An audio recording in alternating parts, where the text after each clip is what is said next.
Yeah. Damon Martin MMA fighting here with Rory MacDonald, fresh off his debut win with the PFL. Rory, welcome back. Congratulations on the win. How is everything? Everything's good. Thanks for having me. Kind of give me your thoughts on the fight. It was a very dominant performance. I know you had to deal with the change of opponents, of course. Anything you take away from that fight in terms of surprises, how you performed? Again, how did you feel about it? No, everything went really well. I felt like I was sharp. I was mentally in the fight. I was focused, and I, I did what I came to do. So I was very happy with how it all worked out. You know this from being around the sport as long as you have, but you know upsets are part of the sport. And I know you were totally focused on yourself, but right before your fight, the week before, we saw a lot of upsets in that first week of the PFL. We saw Anthony Pettis lose. We saw Natan Schultz lose. We saw, Lance Palmer lose. These are two former PFL champions and obviously a former UFC champion. A lot of upsets in that first card. Obviously you're always on your tippy toes, looking out for a guy gunning to beat you. But was that kind of a reminder, like, hey, you always got to go out there and perform no matter who you're facing? Because I think a lot of people were kind of shocked by that first week. You know what? I always I try to stay realistic, and I mean I've been around different organizations as well as the UFC, and I know full well that even though the media and the promotion with the UFC is so big, so guys are presented to be the best in the world there, even though that guys who are outside of the UFC and haven't made a name for themselves, they're just as dangerous. Guys in the PFL they're hungry, they're motivated to make a name for themselves, they're up and coming, and they're ready to fight hard. So you can't look past that at all. There is that weird perception. If you're not in the UFC, you're not the best in the world, which is ridiculous. And I think we both know that. But do you feel like, you're because of who you are, you were a UFC title contender, you're a Bellator champion, that you are bringing some of that, I don't know a better word to use for it than clout. You're bringing some of that reputation to PFL, and you're helping to bring the raise of profile for this organization, which again, I agree with you. I think it's crazy that, just because you don't have a UFC next to your name, suddenly you're not as good, which is, again, ridiculous. Absolutely. I mean, I've trained with so many guys that have never been in the UFC, and they've been some of the toughest rounds, as well as the guys that are there in the UFC. Some guys that are in the UFC are just not even as good as some of these guys I've worked with in the past. So there's definitely no merit there. It's just kind of something that people assume, and because of the promotion and the big show, it is assumed that. But because I've been there, I've made a bit of a name for myself. I've become a champion at Bellator. I have some experience. Definitely, guys are coming in my division looking to make a name off themselves and step up. But and a lot of them think that my best days are behind me. But to their surprise, I think they're going to see that my best days are ahead of me. Do you feel like Stanford was a big addition to just who you're becoming as a fighter? This, as you talk about, like you're far from being beyond your prime, but it feels like that gym was kind of like a good jump start for you. Well, I feel like it was a great environment to push me for getting into fight shape. But I don't want to not give credit to my coaches and the work I did all of 2020 with my team in Montreal, my coach back in Western Canada, Toshido MMA. I put a lot of behind the scenes work there. And I feel like that kind of those techniques, that game plan, that determination to win was forged there, when no one was looking. Yes, Stanford was great for sharpening my sword. They push hard, they make you work hard, great environment, good team, great training partners and coaches. But I've only been there for a handful of months, getting prepared for this last fight. So I think they've been a huge part of it, but I don't want to just write off my team back in Canada either, because they're a big part of my success. And, when no one's looking, I'm not preparing for a fight, no one's talking about that stuff, but I really put in a lot of work in the off season.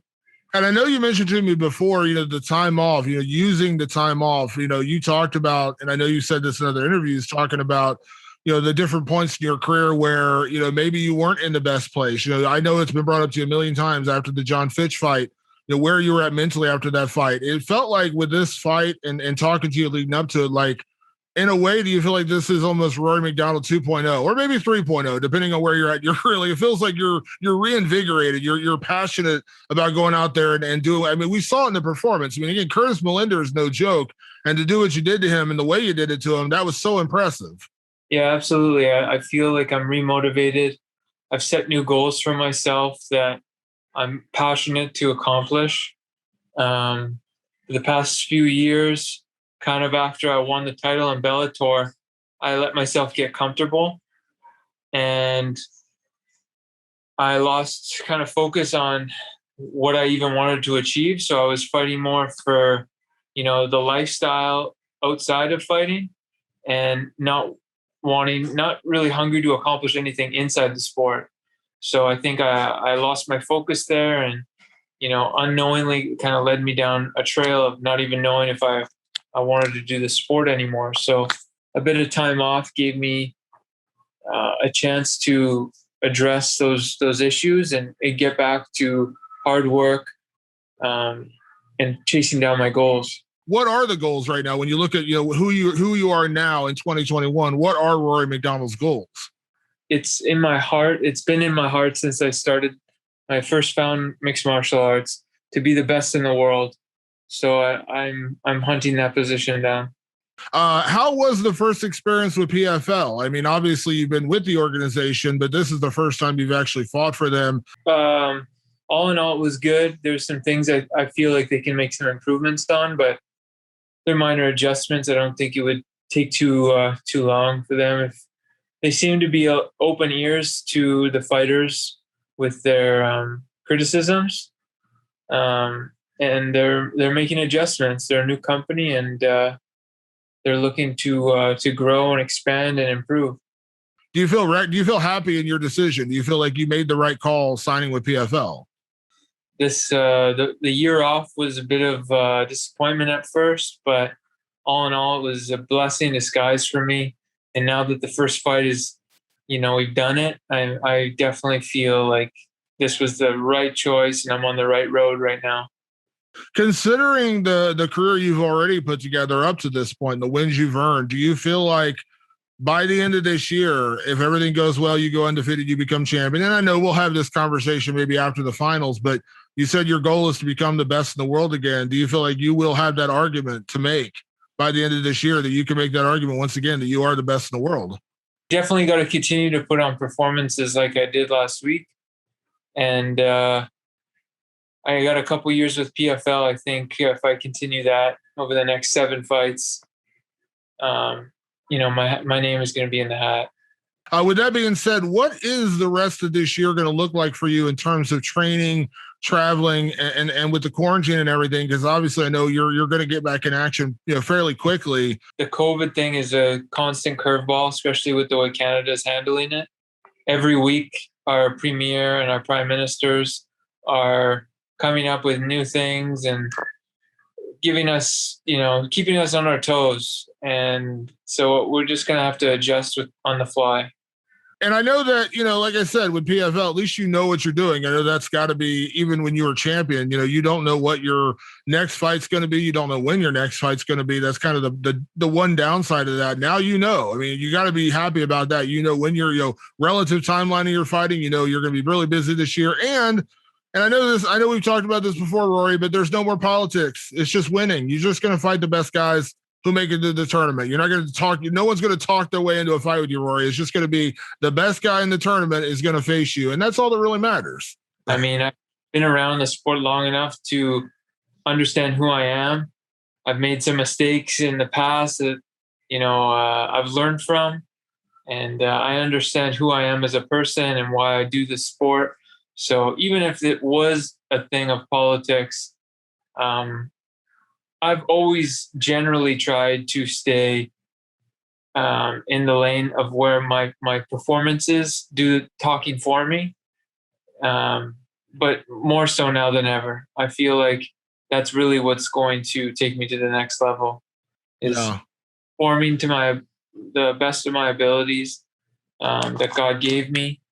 And, I've never really been a mouthpiece. And when I've tried, it's never really doesn't come across genuine. But at the end of the day, we got to be honest, man. It's kind of like, like I said, like you look at in the UFC, like Kamaru Usman, who's the champion there right now.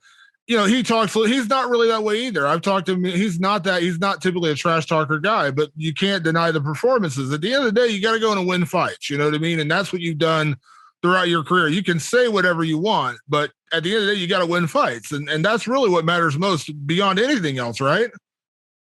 Getting a W and obviously having dominant performances what propels you the most. It's just you've seen guys that in Connor's UFC run to the title, he had both of them going for him, so he had an extra fast, and he sailed really high and became world famous even outside of our sport because of that. But yeah, not absolutely. a lot of people are gifted with that kind of a tongue, Yeah, absolutely. Congratulations again on the win, and I'm sure we will catch up again during this season. Yeah, thanks, Damon.